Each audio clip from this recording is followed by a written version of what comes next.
আমি যে কলমটা দিয়ে কথাগুলো লিখেছি না, এই কলমের যে বলটা আছে, এই বলটা আবিষ্কার করেছে মুসলমানরা। এই কলমটা আবিষ্কার করেছে মুসলমানরা। এই যে কফিটা খাইতে খাইতে আমি এটা লিখছি, এই কফিটা আবিষ্কার করেছে মুসলমানরা। এই কাগজ, এই যে আপনার দফতর, চেয়ার, এই টেবিল, মানে আপনি যেগুলা দেখতেছেন সামনে, যা সামনে দেখতেছেন আপনি, সবই মুসলমানদের। ক্যামেরা, আলোর প্রতিবিম্ব, প্রতিচ্ছবি, রক্ত সংবহন যন্ত্র, আপনার কেমিস্ট্রি, আপনার জ্যোতির্বিদ্যা, আপনার কি বলবো ফিলোসফি, এটা নিয়ে আরেকটা লেকচার দেওয়া যাবে ইনশাল্লাহ, আরেকদিন দিব এটা দিয়ে। আপনার বল পেন থেকে শুরু করে রাষ্ট্র ব্যবস্থার সংবিধান পর্যন্ত এভরিথিং মুসলমানরা করে দিয়েছিল, এভরিথিং।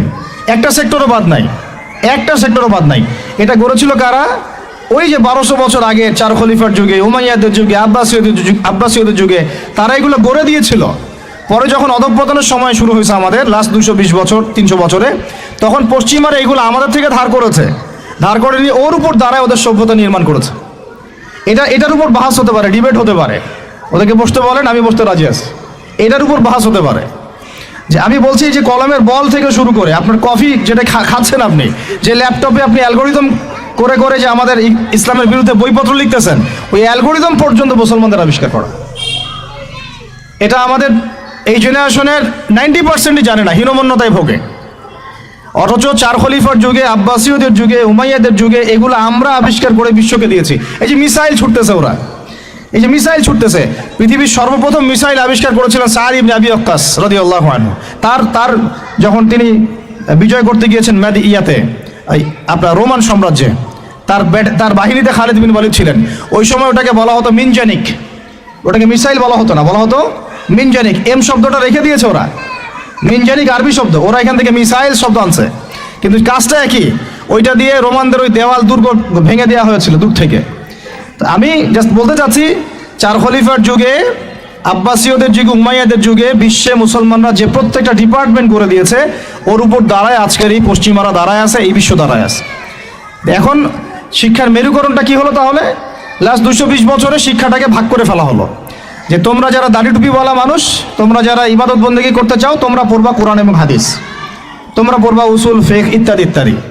আর যারা তোমরা ডাক্তার হতে চাও, ইঞ্জিনিয়ার হতে চাও, ব্যারিস্টার হতে চাও, তারপরে পলিটিশিয়ান হতে চাও ইত্যাদি ইত্যাদি, তোমরা পড়বা ইংরেজি, বাংলা, সায়েন্স, ম্যাথামেটিক্স, হ্যাঁ, আর্টস, কমার্স, ব্যারিস্ট্রি, মেডিকেল সায়েন্স ইত্যাদি তোমরা পড়বা আর কি। এই যে মেরুকরণ, এই মেরুকরণটাই হারাম হয়েছে প্রথমে। এটাই একটা বাজে জিনিস হয়েছে শিক্ষার মধ্যে। কখনো মেরুকরণ ছিল না, বরং ওমর রাদিয়াল্লাহু আনহুকে আপনি দেখেন, ওমর রাদিয়াল্লাহু আনহু একজন ফকিহ, একজন হাফেজ, একজন আলেম, একজন বিজ্ঞ খলিফা, পাশাপাশি একজন রাষ্ট্রপ্রধান। এবার আমাদের এগুলো বললে তো ওনারা রাগ করে। আমি তো খোলামেলা ওনাদের সাথে কথা বলি এখন, যে আপনাদের মধ্যে একজন ব্যক্তিকে জুমার খুতবা দিতে পাঠান দেখি, মেম্বরে 360 জন এমপি একজনকে পাঠান যে জুমার খুতবা দিতে পারবে। দাঁড়ায় বলবে ইন্নাল হামদুলিল্লাহ নাহমাদুহু ওয়া নাস্তাঈনুহু মান ইয়াহদিহিল্লাহু ফালা মুদিল্লা লাহু ওয়া মান ইউদ্লিল ফালা হাদিয়া। আরবি দিয়ে জাস্ট 5টা মিনিট আপনি খুতবা দিবেন, জুমার খুতবা, এজ এ রাষ্ট্রপ্রধান। দেখেন পারে নাকি? 1200 বছর যিনি খলিফা তিনি খুতবা দিয়েছেন, তিনি ছিলেন ফকিহ, তিনি ছিলেন আলেম, তিনি ছিলেন বিজ্ঞ পণ্ডিত, তিনি হাফেজ। এই 1250 বছরে যিনি ফিলোসফার, তিনি এদিকে আবার মুহাদ্দিস, যিনি মেডিকেল সায়েন্সের দক্ষ, তিনি আবার এদিকে হাফেজ, সেখানে কারি, সেখানে আলেম। এই শিক্ষার বিভক্তিটা আমাদের মধ্যে ছিল না। সেকুলার কনসেপ্টগুলো যখন আসছে এই লাস্ট 200-300 বছরে, তখন থেকে আস্তে আস্তে শিক্ষাটাকে এইভাবে ভাগ করে আমরা একাকার করে ফেললাম। এখন একজন মসজিদের ইমাম সাহেবকে আপনি যদি জিজ্ঞাসা করেন যে সিরিয়ার রাজধানীর নাম কি, বলতে পারবে না অনেকেই। অর্থনীতির এটা কি, বিটকয়েন কি জিনিস, ও বলবে এটা আবার কি জিনিস। ক্রিপ্টোকারেন্সি কি, বলবে এটার নাম তো জীবনে শুনি নাই, অথচ এটা ইকোনমিক্সের একটা বেসিক জিনিস।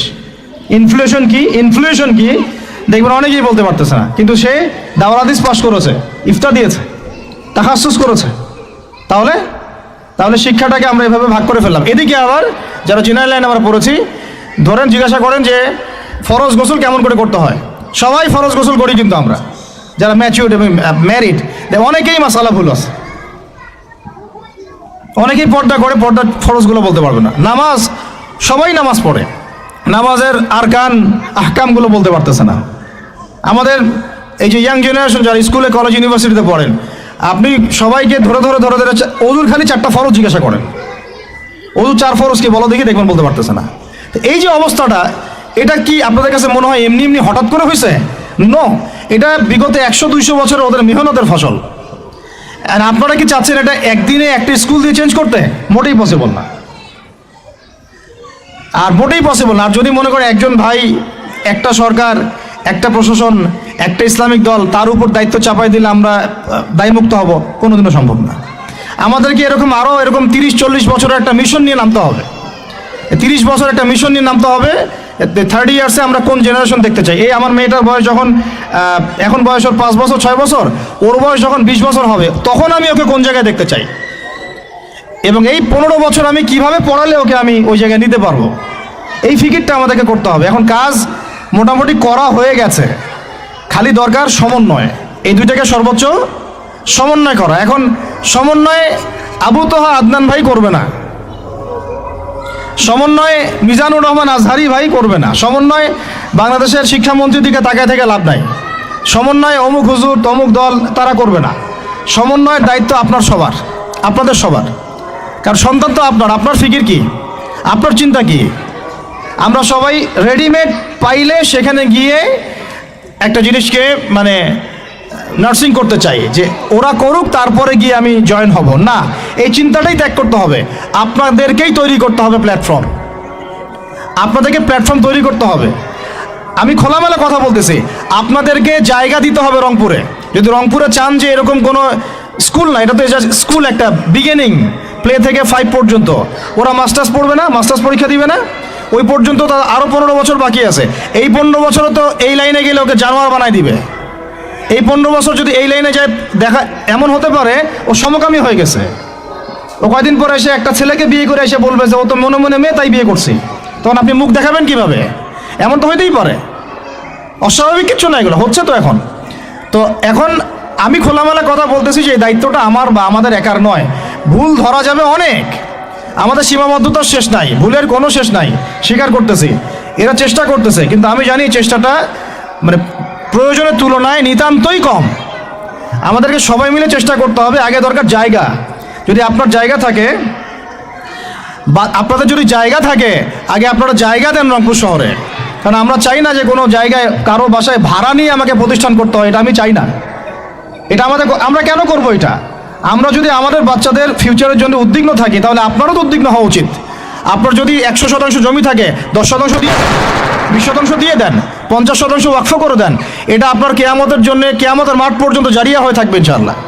এটা তো আমার দায়িত্ব না, এটা আপনারও দায়িত্ব। আপনার যদি ব্যালেন্স থাকে, আপনি এখানে কন্ট্রিবিউট করেন, বিল্ডিং নির্মাণ আপনি করেন। আমার কাছে বলেন ভাই আপনি কি দিতে পারবেন, আমি আপনাকে পুরো সিলেবাস করে দিতে পারবো ইনশাআল্লাহ, একদম প্লে থেকে নিয়ে মাস্টার্স পর্যন্ত। আমি কিন্তু এমনি কথাগুলো বলি নাই।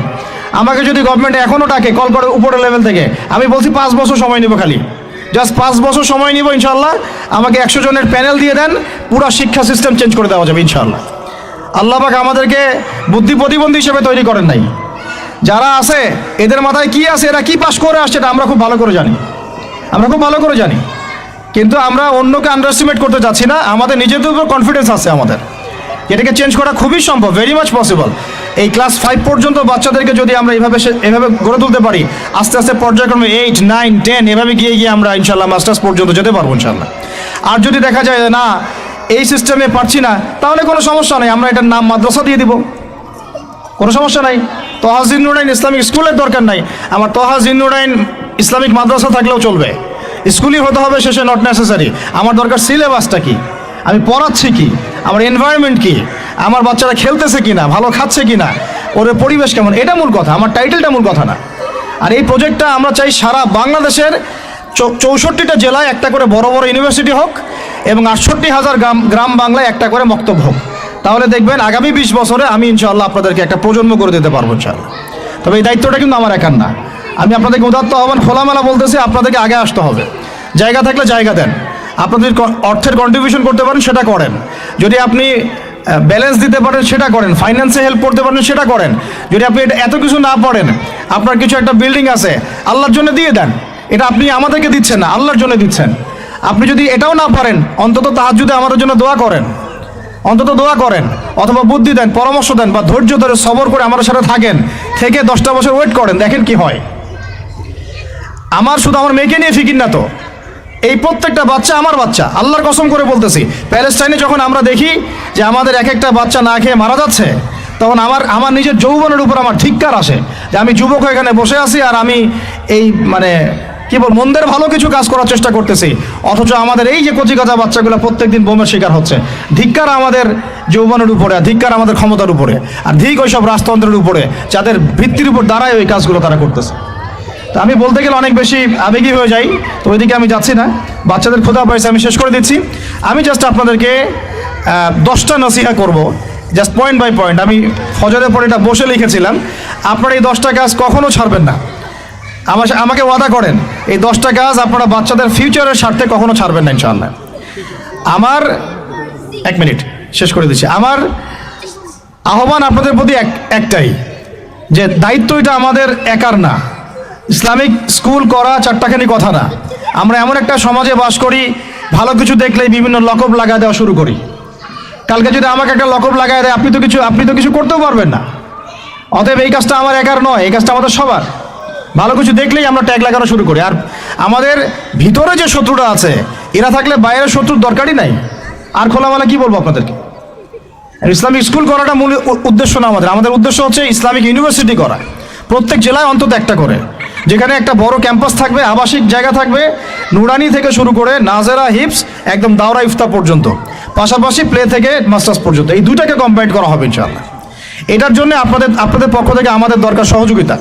আমি এভাবে কিন্তু কখনো এভাবে সহযোগিতা কখনো অনলাইনেও চাই না, অফলাইনে বলিনি কখনো। যতটুকু পারছি আমরা নিজেদের মতো করে করছি, বাট এটা আমার একার পক্ষে আর পসিবল না, আমাদের পক্ষে মোটেই পসিবল না। আমাদের বড় জায়গা দরকার, মাঠ দরকার, এরা খেলবে, আবাসিক জায়গা দরকার। তারপরে এদের ধরেন যে ভালো ভালো টিচার আনবো, আমাকে ভালো স্যালারি দেওয়া লাগবে। আমি যদি ট্রেনার আনতে চাই, আমাকে আরও ভালো স্যালারি দিতে হবে। আমার দরকার উন্নত পরিবেশ, হাইলি রেকমেন্ডেড একটা ক্যাম্পাস।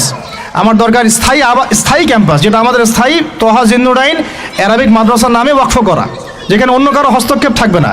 যে আমাদেরকে বাড়ির মালিক বললেই 2 দিন পর বলতে পারবে না যে কালকে ছেড়ে দেন বাড়ি, পরশুদিন ছেড়ে দেন বাড়ি, মানে মগের মূল্য একটা প্রতিষ্ঠান মুহূর্তের মধ্যে তো ছেড়ে দেওয়া যায় না। একটা স্বপ্ন নিয়ে আমরা দাঁড়াইছি এখানে। তো এগুলো যারা বুঝে না তাদের সাথে তো আমাদের কথা বলে লাভ নয়। যারা বুঝেন তাদের প্রতি আমার উদাত্ত আহ্বান, আপনারা আপনাদের জায়গা থেকে আগায় আসেন ইনশাআল্লাহ। এটা আমাদের জন্য না, আপনি আপনার সন্তানের জন্য, এই সমাজের জন্য, এই জাতিকে ভালো কিছু দেওয়ার জন্য একটা প্রজন্ম বিনির্মাণের স্বার্থে আপনারা আমাদের সাথে থাকবেন ইনশাআল্লাহ। এটা আমরা আশা করি আপনাদের কাছে। তো আমার 10টা নসিহত হচ্ছে, 1, যে আমাদের বাচ্চাদেরকে ওদের লক্ষ্যটাকে স্থির করাবেন, ওদের জীবনের লক্ষ্যটাকে। 1 নাম্বার, ওদের জীবনের লক্ষ্য হবে জান্নাত। এবং আমাদের বরেণ্য যে মানে সিংহ পুরুষরা আছেন উম্মার, ওদেরকে চিনাই দিবেন, ওদের মতো ওদেরকে হতে বলবেন। তোমাকে হামজার মতো হতে হবে, তোমাকে খালিদের মতো হতে হবে, তোমাকে ওমর ইবনে খাত্তাবের মতো হতে হবে, তোমাকে আলী ইবনে আবি তালেবের মতো হতে হবে, তোমাকে মারিয়াম আলাইহিস সালামের মতো হতে হবে, তোমাকে আয়েশার মতো হতে হবে। এই চেতনাগুলো ছোটবেলা থেকে ওর মধ্যে ইনস্টল করেন। ও সামনে একটা রোল মডেল দেখবে যে আমাকে এরকম হতে হবে। এইসব ক্যাটরিনা সব ফেলান, এগুলা টরিমনি সব ফেলান, এগুলো বাদ দেন। যা চলতেছে যে সাকিব টাকিব সব বন্ধ করেন, এইসবে কোনো ফিউচার নাই। এইসব ফিউচার হয়তো দুনিয়াতে কিছু দিতে পারে, কিন্তু পরকালে আল্লাহ পাকের আযাব গজব থেকে বাঁচার কোনো অপশন নাই। 2 নাম্বার, সন্তানকে নিজের মনে করবেন না। সন্তানকে মনে করবেন এটা আল্লাহর আমানত আপনার কাছে। এই আমার ছেলে, এটা আমার ছেলে না, এই ছেলেটা আল্লাহ পাক আমাকে দিয়েছেন। বিশ্বাস করেন আমরা তো ওকে নেওয়ার জন্য চেষ্টাও করি নাই। এমন হয়নি আপনাদের সময়? সন্তান না চেষ্টা করতো সন্তান আসে নাই? কোনো ক্ষেত্রে এমন হয়েছে সন্তান নষ্ট করার মানুষ চেষ্টা করছে, তাও সন্তান আল্লাহ দিয়েছেন। সন্তান আমার না, সন্তান আল্লাহর দেওয়া, আমার কাছে আমানত। একে যদি আমি সুসন্তান রূপে মানুষ না করি, আগামী দিনে ওমর না বানাই, তাহলে আল্লাহ আমাকে ধরবেন। That's all. 1 নাম্বার, সন্তানকে ওর গন্তব্য চেনাবেন, ওকে আমাদের সিংহ পুরুষদেরকে পরিচয় করাই দিবেন, ওর মতো তাদের মতো হতে বলবেন। এবং সন্তানকে আপনার নিজের মনে করবেন না, সন্তানকে মনে করবেন আল্লাহর দেওয়া জাস্ট একটা আমানত। 3 নাম্বার, সর্বোচ্চ সেরা কারিকুলাম যারা দিচ্ছে ওই রকম প্রতিষ্ঠানে আপনি ওকে পড়াবেন। এরকম প্রতিষ্ঠান যদি সরকার দেয় তাহলে সরকারি প্রতিষ্ঠানে পড়াবেন, আমার কোনো সমস্যা নেই। যদি না দেয় তাহলে বেসরকারি, আর যদি বেসরকারিও না থাকে তাহলে আমরা গড়ে তুলব ইনশাআল্লাহ তাআলা। 3 নাম্বার হচ্ছে এটা, 3 নাম্বার। 4 নাম্বার, আল্লাহর ওয়াস্তে, এটা আমি প্রথমে বলতে চাইছিলাম, আল্লাহর ওয়াস্তে ডিভাইসের এডিকশন থেকে বাচ্চাদেরকে বাঁচান। ডিভাইসের এডিকশন এত মারাত্মক যে আমি নিজে এখন কোরআনের আয়াত ভুলে যাচ্ছি দিন দিন। এই ডিভাইস আমার হাতে যেটা আছে, এটা একটা পয়জন, এটা একটা হিপনোটাইজ করার যন্ত্র মানুষকে। এই মোবাইলের এডিকশন থেকে বাচ্চাদেরকে বাঁচাবেন আল্লাহর ওয়াস্তে। যদি আপনি বাচ্চাকে হাফেজ বানাতে চান, আলেম বানাতে চান, কারি বানাতে চান, মুহাদ্দিসা বানাতে চান, এটা হাতে থাকলে আপনি পারবেন না। এটাতে এডিক্টেড হয়ে গেলে আপনি কোনোভাবেই বাচ্চাকে মেমোরি ধরে রাখতে পারবেন না। বহু হাফেজে কোরআন ভুলে গেছে দিন দিন এটার কারণে। এটার মধ্যে অ্যাডাল্ট্রি অনেক কিছু আছে, ওরা এগুলো বোঝে, ওরা এগুলো এখন বোঝে, কিন্তু ওরা ছোট নাই এখন। এগুলো একটা কার্টুন দেখতে গিয়ে ওরা 10টা দেখে ফেলবে, আজে বাজে জিনিস দেখে ফেলবে। এটার মানে ব্যবহারটাকে নিয়ন্ত্রণ করেন, ডিভাইস এডিকশনটা বন্ধ করেন, আল্লাহ পাক তৌফিক দান করেন, আমিন। 5 নাম্বার হচ্ছে ম্যানুফ্যাকচার্ড কোনো খাবার বাচ্চাদেরকে খাওয়াবেন না। ফিজিক্যালি ওদেরকে ফিট রাখার চেষ্টা করবেন। ম্যানুফ্যাকচার্ড খাবার মানে একটু আগে দেখলাম যে বাইরের খাবারগুলো এটা খাচ্ছে, চিপস টিপস ইত্যাদি, এগুলা ওর হজম শক্তি নষ্ট করবে, ফিজিক্যাল স্ট্রেংথ নষ্ট করবে, ওর মেমোরি শার্প হতে দিবে না, ওকে ভিতর থেকে ওই যে একটা শব্দ একটু আগে বলেছে এক ভাই যে ব্রয়লার মুরগি বানাই দিবে, আসলেই তাই বানাই দিবে। আমরা ঢাকা শহরে যখন থাকি, ছেলেপেলেদের 15 বছরের ছেলের ভুঁড়ি দেখলে আমাদের মনে হয় যে কি একটা অবস্থা। ফাস্টফুড, পিৎজা, বার্গার, কফি, এইগুলাই ওদের জীবন। তো এইরকম হইলে এই ছেলেপেলেগুলো না ফিজিক্যালি স্ট্রং থাকতে পারবে না মেন্টালি। আর মনে রাখবেন, কোরআনে আল্লাহর কিতাবের মধ্যে আল্লাহ পাক নেতৃত্ব দেওয়ার 2টা গুণাবলী বলেছেন। কয়টা বলেন? মাত্র 2টা। নেতৃত্ব দেওয়ার জন্য ওই রকম জায়গায় যেতে হলে 2টা গুণাবলী এনশিওর করতে হয়। একটা হচ্ছে ফিজিক্যাল স্ট্রেংথ, একটা হচ্ছে ইলমের স্ট্রেংথ। বাসতাতাম ফিল জিসমি ওয়াল ইলম আও বাসতাতাম ফিল ইলমি ওয়াল জিসম, মানে জ্ঞানে এবং দৈহিক শক্তিতে বলীয়ান হওয়া। ছোটবেলা থেকে খাবারে যদি আপনারা সচেতন না হন, এই বাচ্চারা বড় হয়ে দেখবেন যে 15, 20, 30 বছরেই ভেঙে পড়ে গেছে। আমরা এটা চাই না। বিশুদ্ধ খাবার এবং ম্যানুফ্যাকচার্ড খাবার ত্যাগ করা, বাইরের খাবার বন্ধ, এবং যে রুট লেভেল থেকে ভালো খাবার এনে ওদেরকে খাওয়াবেন। পরিষ্কার পরিচ্ছন্নতাকে সর্বোচ্চ গুরুত্ব দিবেন, নিট অ্যান্ড ক্লিন থাকবে আর কি। আমার সাথে আমার পরিবারে যে মাঝে মাঝে যে একটু মিষ্টি ঝগড়া হয়, আমার একটা জিনিস নিয়ে ঝগড়া হয় যে বাচ্চারা পরিষ্কার না কেন, চকচকা না কেন, একদম সবসময় চকচকা থাকবে, না হলে এই যে হাত দিয়ে এটা ধরতেছে, পেটে হাত দিয়ে, মুখে হাত দিবে, পেটটা নষ্ট হয়ে যাবে। বাচ্চাদের হাইজেনিক পরিবেশ দিতে হবে, আল্লাহ পাক তৌফিক দান করেন। এটা হলো 5। 6 নম্বর হচ্ছে নিয়মিত ওদেরকে খেলতে দিবেন। এটা আমি নিজে লিখেছি, কারণ ছোটোবেলা আমরা অনেক খেলাধুলা করেছি। আমি একটু বুঝাই জাস্ট 1 মিনিটে। যত বেশি খেলবে তত সোয়েট হবে, মানে ঘামবে, যত ঘামবে তত ক্লান্ত হবে, যত ক্লান্ত হবে ঘামবে তত কোলেস্টেরল কমে যাবে, ব্লাড সার্কুলেশনটা খুব ভালো হবে। তারপরে যত খেলবে ও টায়ার্ড হবে, তখন ও খাবে বেশি, মানে ভালো জিনিস খাবে বেশি, রুচি বাড়বে।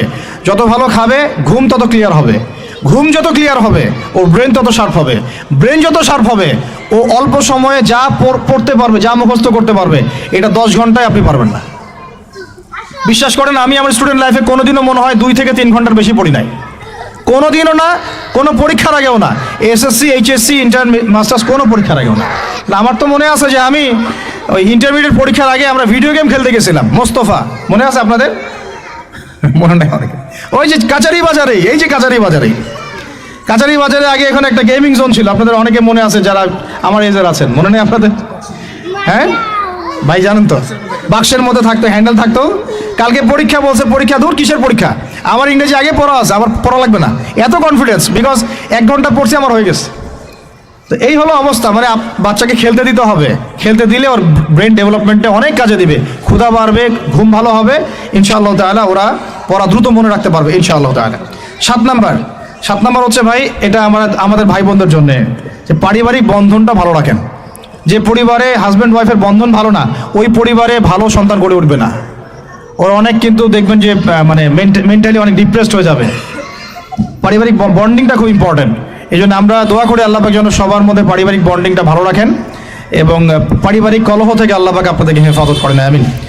আর অ্যাটলিস্ট বাচ্চাদের সামনে এগুলো করবেন না। যদি ঝগড়া হয় বা কথা কাটাকাটি হয়, অ্যাটলিস্ট বাচ্চাদের সামনে করবেন না। এগুলো বাচ্চাদের শিশু মনে অনেক প্রভাব ফেলে। আপনার ওমর রাদিয়াল্লাহু আনহুর ঘটনা জানেন তো? উনি এত কঠোর কেন জানেন? আপনারা যে বলেন উনি কঠোর মানুষ ছিলেন, কেন জানেন? উনার বাবা তাকে ছোটবেলায় কঠিন শাসন করতেন, কঠিন শাসন। ঠিক আমি এরকম একটা পরিবেশে বড় হয়েছি। যারা খুব কঠিন শাসনে বড় হয় তারা হয় 2 রকম হবে। এক, হয় তারা নষ্ট হয়ে যাবে, অথবা তারা উম্মাকে নেতৃত্ব দিবে। 2টার একটা। হয় তারা খুব মানে মেন্টালি খুব ডিপ্রেসড হয়ে যাবে, অথবা দেখা যাবে যে তারা কঠোরতার কারণে ওরা দেখবেন ইনশাআল্লাহ ইসলামকে নেতৃত্ব দিচ্ছে বা আল্লাহর বিধানের উপর কঠোর হয়ে গেছে। তো আপনারা পরিবারের মধ্যে একটা হৃদ্যতার বন্ধন রাখবেন, যাতে করে পারিবারিক বন্ধন ঠিক থাকে। বাচ্চাদের সামনে অ্যাটলিস্ট কোনো রকম কোলাহল বা ঝগড়াঝাটি বা গায়ে হাত তোলা বা যে সমস্যাগুলো আমাদের সমাজে হচ্ছে এগুলো যেন কখনো না হয়। আল্লাহ পাক যেন আপনাদের পরিবারের বন্ধনটাকে সুন্দর রাখেন, আমিন। আর 8 নম্বরটা হচ্ছে বাবাদেরকে বলছি আমি, যে বাবাদের উচিত হবে মাদের দায়িত্ব না শুধু সন্তানদেরকে সময় দেয়া, বাবাদেরকে সন্তানদেরকে সময় দিতে হবে। Because brother, you are not a money making machine at all. আপনি মানি মেকিং কোনো মেশিন নন। আপনার কাজ শুধু টাকা আর্ন করা না, তো আপনার আমার কাজ হচ্ছে বাচ্চাকে সময় দেয়া। কোরআন আপনি খোলেন, কোরআনের মধ্যে আপনি মা এবং ছেলের কোনো কনভারসেশন পাবেন না। আমার জ্ঞান ক্ষুদ্র, যদি থাকে আমাকে জানায়েন, যে কোনো জায়গায় যদি থাকে, কোনো জায়গায় যদি পান মা এবং ছেলের কনভারসেশন আমাকে জানায়েন। আমি কোথাও কোরআনে মা এবং ছেলের কোনো কনভারসেশন পাই নাই, মা এবং সন্তানের কোনো কনভারসেশন পাই নাই। আমি যদি ভুল হই বা আমার যদি জানা না থাকে আপনি আমাকে জানাই দিন। আমি সব জায়গায় পাইছি বাবা ছেলে, বাবা ছেলে, বাবা ছেলে, বাবা এবং ছেলের কনভারসেশন। তার মানে কোরআন আমাদেরকে হেদায়েত দিচ্ছে যে বাবাদেরকে সময় দিতে হবে ছেলেদেরকে। ইউসুফ তার বাবার সাথে কথা বলছেন, ইউসুফের বাবা তার ছেলের সাথে কথা বলছেন, লুকমান আলাইহিস সালাম তার ছেলেকে নসিহত করছেন, ইব্রাহিম আলাইহিস সালাম তার ছেলেকে বলছেন আমি তোমাকে জবাই করার স্বপ্ন দেখেছি। মা ছেলের কনভারসেশন খুব পাওয়া যায় না। আমি জানি না, কোনো জায়গায় থাকতে পারে, থাকলে আমাকে জানায়েন, কিন্তু আমি পাইনি কখনো। তো বাবাদেরকে বলবো আপনি সন্তানকে সময় দেন, because you are not a money making machine at all. আপনি কোনো মানি মেকিং মেশিন নন। এটা হলো 8 দুটো বলে শেষ করতেছি। 9 নম্বর হচ্ছে সন্তানকে চাপ দিবেন না, চাপ দিয়ে ওকে জোর করে কোনো কাঠামো দেওয়ার চেষ্টা করবেন না, বরং আপনি খুঁজে বের করেন আপনার সন্তানের মধ্যে ইউনিক প্রতিভা কি আছে। এই মেয়েটার মধ্যে হয়তো একটা প্রতিভা আছে যেটা আমার মেয়ের মধ্যে নাই, এর মধ্যে একটা প্রতিভা আছে ইউনিক যেটা ওর মধ্যে নাই, ওই ছেলেটার মধ্যে একটা প্রতিভা আছে যেটা আবার এই মেয়ের মধ্যে নাই। আপনি কখনো কারোর সাথে কারো তুলনা করবেন না। তুমি মারিয়ামের মতো ফার্স্ট হতে পারো নাই কেন, তুমি ওই সুমাইয়ার মতো সেকেন্ড কেন হলো না, তুমি ওই আবদুল্লাহর মতো কেন ফার্স্ট হলো না, কখনো এরকম তুলনা করবেন না। এইগুলো করলে ছেলেরা ভিতর থেকে, মেয়েরা ভিতর থেকে খুব ডিপ্রেসড হয়ে যায়, আত্মবিশ্বাস হারায় ফেলে। ওরা মানে মনে করে হয়তো আমার দ্বারা কিছু হবে না। বরং আপনি আরো উৎসাহিত করবেন, কোনো সমস্যা নেই বাবা, কোনো সমস্যা নেই আম্মু, এবার পারো নেই, পরে এবার হবে ইনশাল্লাহ। বরং তাদেরকে সময় দিবেন এবং খুঁজে বের করবেন যে কোন প্রতিভা আপনার মেয়ের মধ্যে, আপনার ছেলের মধ্যে আছে। কেউ দেখবেন খুব ভালো লিখতে পারে, কেউ ভালো আবৃত্তি করতে পারে, কেউ ভালো নেতৃত্ব দিতে পারে, কেউ ভালো দেখবেন যে মাশাআল্লাহ মুখস্থ করতে পারে। প্রতিভা বিচক্ষণতার সাথে ফাইন্ড আউট করতে হবে। এটা আমার কাজ বাবা হিসেবে, আপনার কাজ মা হিসেবে। আল্লাহ পাক আমাদেরকে এটা করার তৌফিক দান করেন, আমি জোর করে চাপায় দেওয়া যাবে না। আর একটা নসিহত শেষ, সেটা হলো আমরা তো 5 ওয়াক্ত নামাজ পড়বই, বাচ্চাদেরকে তো ইসলামিক পরিবেশ দিবই। আমাদের তাহাজ্জুদের ওয়াক্তে 2 রাকাত নামাজ পড়াটাকে আপনার উপর ফরজ করে নেন। তাহাজ্জুদের ওয়াক্তে অন্তত 2 রাকাত নামাজ পড়াকে আপনার আমার উপর ফরজ করে নেন, যদি ওটা ফরজ না, ফরজ করে নেন। কারণ ওই সময়ে দোয়া যেগুলো করা হয় আল্লাহর কাছে একদম সরাসরি কবুল হয়। আপনাদেরকে আমি একজন মনীষীর কথা খালি বলবো, ইমাম বুখারী রাহিমাহুল্লাহ, নাম শুনেছেন আপনারা? তার কিতাব কিয়ামত পর্যন্ত ইনশাল্লাহ পড়ানো হবে। ওইটা না পড়ে কেউ আলেম হয় না, তাই না বিষয়টা? তিনি যে একসময় অন্ধ ছিলেন আপনারা কি জানেন?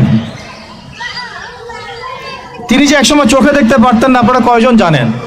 তার মা তাহাজ্জুদের ওয়াক্তে আল্লাহর কাছে কান্না করতে করতে করতে করতে, আল্লাহ আমার ছেলের চোখটা ভালো করে দাও, আল্লাহ আমার ছেলের দৃষ্টিশক্তি ফিরায় দাও, আল্লাহ আমার ছেলের দৃষ্টিশক্তি ফিরায় দাও। মায়ের এই দোয়া আল্লাহ পাকের আরশ পর্যন্ত পৌঁছে যায় অলৌকিকভাবে, মিরাকুলাসলি। ইমাম বুখারী রাহিমাহুল্লাহ সকালবেলা উঠে চোখে দেখা শুরু করেছে। আজকে ইমাম বুখারী কি এবং তার কিতাবের মূল্য কি, তার মর্যাদা কোথায়, তার কিতাব না পড়লে আমাদের মধ্যে কোনো মানুষ আলেম হতে পারবে না, এটা আমরা এখন স্বতঃস্বীকৃত। কিভাবে হয়েছে ভাই বোনেরা? দোয়ার মাধ্যমে। প্রচুর দোয়া করতে হবে সন্তানদের জন্য। আমি যতবার বাইতুল্লাহ যতবারই জিয়ারত করেছি, তাওয়াফ করেছি, প্রত্যেক তাওয়াফে আমি সবসময় দোয়া করি আমার ছেলে মেয়েদের জন্য। আল্লাহ আমার ছেলে ওসমানকে ওসমান রাদিয়াল্লাহু আনহুর মতো বানাও, শর্টকাট দোয়া আর কি। আমার ছেলে মেয়ে মারিয়ামকে মারিয়াম আলাইহিস সালামের মতো বানায় দাও। আল্লাহ আমার মেয়ে আয়েশাকে আয়েশা রাদিয়াল্লাহু আনহার মতো বানায় দাও। আল্লাহ আমার ছেলে ওমরকে ওমর ইবনে খাত্তাবের মতো বানায় দাও। আপনারা এভাবে দোয়া করতে থাকুন। দোয়া কবুলের সময়গুলো খুঁজে খুঁজে বের করে দোয়া করতে থাকতে হবে ইনশাআল্লাহ। বাবা মার দোয়া আল্লাহ পাক ফেলবেন না ইনশাআল্লাহ। আল্লাহ পাক আমাদেরকে এই বিষয়গুলো আমল করার তৌফিক দান করেন। আর সব সময় ছেলে মেয়েদেরকে আত্মবিশ্বাস দিবেন। যত তাদেরকে কনফিডেন্স দিবেন ওরা আরও ভালো করবে। যত ধমক দিবেন এই তুই পারিস না, তোর দ্বারা হয় না, তুই কি করস, ইত্যাদি ইত্যাদি, তত দেখবেন ও আর পারতেছে না। আমি বেসিক্যালি ছোট থেকে যে বড় হয়েছি এই জিনিসটার অনেক ঘাটতিতে বড় হয়েছে, কনফিডেন্স না দেয়া। তবে সবাই সব কিছু হয় না, কিছু ব্যতিক্রম বিষয় থাকে। কিন্তু আমি যেটা রিয়েলাইজ করেছি, একটা মানুষকে যখনই কনফিডেন্স দেওয়া হয় সে অনেক ভালো করে। যখন আপনি তাকে আন্ডারস্টিমেট করবেন সে ভালো করতে পারবে না। তাই আল্লাহর ওয়াস্তে আমাদের বাচ্চাদের উপরে চাপ না দিয়ে আত্মবিশ্বাস দিবেন, ভালোবাসবেন, মহব্বত করবেন, ওকে উৎসাহ দিবেন, দেখবেন ইনশাআল্লাহ ও আরও ভালো করতেছে ইনশাআল্লাহ। মাশাআল্লাহ তুমি তো সুন্দর লিখছো, আরেকটু ভালো করো, ভালো হয়েছে তো মাশাআল্লাহ, আরেকটু করো, সুন্দর আর্ট করছো, আরেকটু ভালো করো, মাশাআল্লাহ একবারও তো মুখস্থ করে ফেলছো, আরেকবারও পারবা ইনশাআল্লাহ।